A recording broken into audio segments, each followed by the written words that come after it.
Tegas, Erick Thohir bantah permintaan Fahri Husaini juara Piala AFF. Batasi konser, GBK prioritaskan agenda Timnas Indonesia. Batal pulang lebih awal, manajer Timnas bocorkan kondisi STY. Penuh tantangan, duet baru Timnas U19 siap unjuk gigi. Jadi, simak terus berita Timnas PES selengkapnya.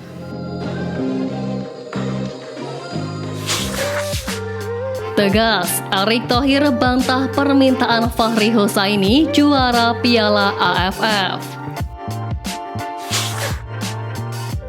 Mantan pelatih Timnas Indonesia U19 Fahri Husaini sangat berharap Sintayong bisa membawa Timnas Indonesia meraih gelar juara Piala AFF seiring perpanjangan kontrak yang diberikan. Bagi Fahri Husaini, gelaran Piala AFF merupakan tolok ukur bagi tim-tim Asia Tenggara mendapatkan predikat Raja ASEAN. Selain itu, menurutnya, AFF merupakan ajang penting mengingat skuad Garuda belum pernah membawa trofi di turnamen ASEAN tersebut. Namun sayangnya harapan Fahri Husaini melihat Timnas Indonesia juara Piala AFF terganjal restu PSSI kepada Sintayong. Ketum PSSI Erick Thohir secara tegas tidak menyertakan juara Piala AFF sebagai target Sintayong dalam kontrak barunya. Bagi Erick, Piala AFF hanya sekedar ajang uji coba untuk timnya, bukan penentu tim mana yang layak menyandang predikat Raja ASEAN. Lebih lanjut, target utama Sintayong yang diungkap oleh Erick Thohir adalah membawa Timnas Indonesia menembus 100 besar ranking FIFA dunia. Meski begitu, PSSI tidak mengesampingkan fokus terhadap Timnas kelompok umur yang diproyeksi berlaga di kancah Asia mendatang.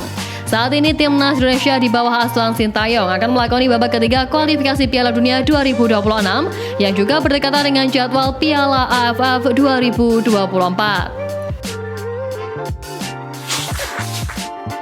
Batasi konser, GBK prioritaskan agenda Timnas Indonesia.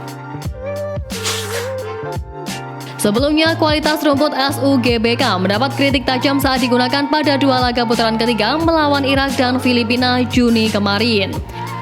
Karena hal tersebut, pihak pengelola SUGBK pun melakukan perbaikan rumput dan juga proses revitalisasi. Ya, Timnas Indonesia memang bakal menjalani laga kandang pertama pada putaran ketiga di Stadion Gelora Bung Tomo, Surabaya. Namun pada November nanti, skuad Garuda bakal dua kali melakoni laga kandang yang rencananya digelar di stadion legendaris Indonesia itu. Selain melakukan revitalisasi, pengelola Stadion Utama Gelora Bung Karno juga membatasi konser hingga tahun depan untuk fokus sebagai area latihan Timnas Sepak Bola Indonesia dan Timnas olahraga lainnya. Peruntukan SUGBK bukan hanya Timnas sepak bola yang rutin berlatih di lapangan A dan B, tetapi Timnas olahraga lainnya yang bisa memanfaatkannya juga. Secara statistik, pemakaian terbesar di GBK diyakini masih untuk olahraga. Namun publik melihat konser terselenggara di GBK melalui promosi di berbagai media sosial sehingga terkesan lebih banyak kegiatan konser. Maka melalui media juga, pengelola SUGBK memastikan kegiatan konser akan dibatasi sampai akhir tahun ini, terutama untuk persiapan laga putaran ketiga kualifikasi Piala Dunia 2026, yakni melawan Jepang pada 14 November dan Arab Saudi pada 19 November.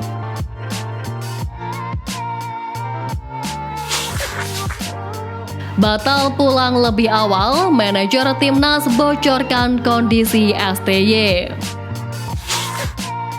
Kabar mengejutkan datang dari pelatih Timnas Indonesia Sintayong yang dipastikan batal pulang ke Indonesia pada bulan Juli ini. Sintayong sebelumnya dijadwalkan bisa kembali ke Indonesia pasca liburan ke negaranya Korea Selatan pada pertengahan Juli. Namun jadwal kembalinya juru taktik berusia 53 tahun itu dipastikan molor. Hal itu salah satunya karena sang pelatih masih menjalani pemulihan pasca operasi. Sintayong telah menjalani liburan di Korea Selatan sejak 14 Juni lalu pasca membawa skuad Garuda lolos ke putaran ketiga kualifikasi Piala Dunia 2026. Di Korea Selatan, Sintayong tidak hanya berlibur, dia juga menjalani operasi karena sakit radang selaput dada dan harus naik meja operasi pada 15 Juni lalu selama kurang lebih 6 jam. PSSI sebelumnya juga berharap Sintayong bisa segera kembali ke Indonesia. Ya, pasca resmi memperpanjang kontrak hingga 2027, Sintayong sudah ditunggu oleh jadwal padat. Pelatih asal Korea Selatan tersebut harus segera mempersiapkan skuad Garuda yang akan tampil di putaran ketiga kualifikasi Piala Dunia 2026 pada September mendatang. Tim Merah Putih masuk grup C bersama tim-tim raksasa, yakni Jepang, Australia, Arab Saudi, Bahrain, dan Cina. Timnas Indonesia sendiri menjadi satu-satunya negara ASEAN yang melangkah ke fase tersebut usai finish sebagai runner-up grup C setelah mengalahkan Filipina dengan skor 2-0 pada 11 Juni lalu. Di laga pertama nanti, Timnas Indonesia akan menghadapi Arab Saudi yang akan berlangsung di kandang lawan pada 5 September mendatang. Kini menarik dinanti bagaimana kiprah skuad asuhan Sintayong di ajang perdana itu.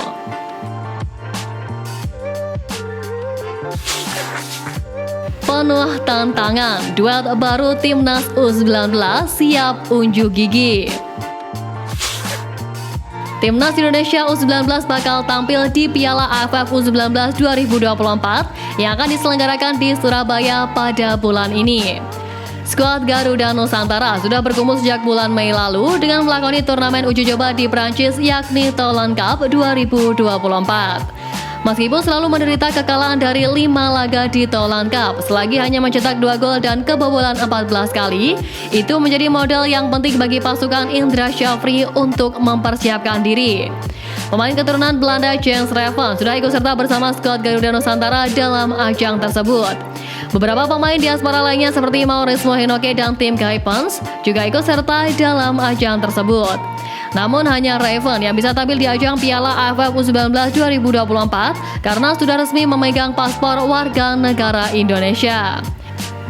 Reven merupakan striker keturunan Belanda yang berkarir di FC Dordrecht pada saat ini. Kehadirannya pun diharapkan menambah daya gedor untuk Timnas Indonesia U19.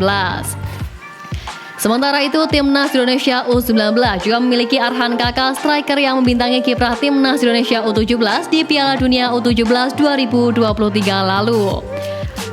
Pada Toulon Cup 2024, Indra Syafri cenderung melakukan rotasi antara Kakak dan juga Reven. Namun, bagaimana jika keduanya bermain bersama? Indra Syafri mungkin bisa memainkan keduanya secara bersamaan dengan Kakak menjadi pencari bola. Kakak dan Reven memiliki karakter yang sama, namun Reven lebih bisa diandalkan untuk bola-bola atas karena lebih tinggi. Oleh karena itu, sang striker berusia 18 tahun itu lebih baik tetap di tengah sebagai target man untuk memaksimalkan bola-bola udara. Mereka bisa bermain dalam skema 3 penyerang dengan Rizky Afrizal yang beraksi di sisi sayap. Bergeser ke lini tengah, Indra Syafri bisa mengandalkan wingback dengan skema 3 back tengah.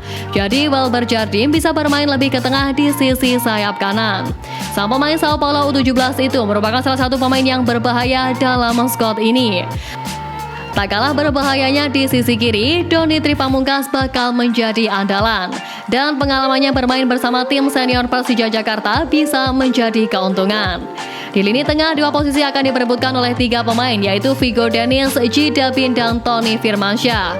Lini pertahanan terbilang tangguh karena diisi oleh para pemain yang berpengalaman di pentas senior bersama tim-tim Liga 1 seperti Kadek Arel, Sultan Zaki, dan Alvarezi Buffon. Pengalaman ketiganya sebagai pemain yang sudah bermain di level senior akan lebih berguna meskipun Iqbal Gwijangge juga merupakan sosok yang potensial.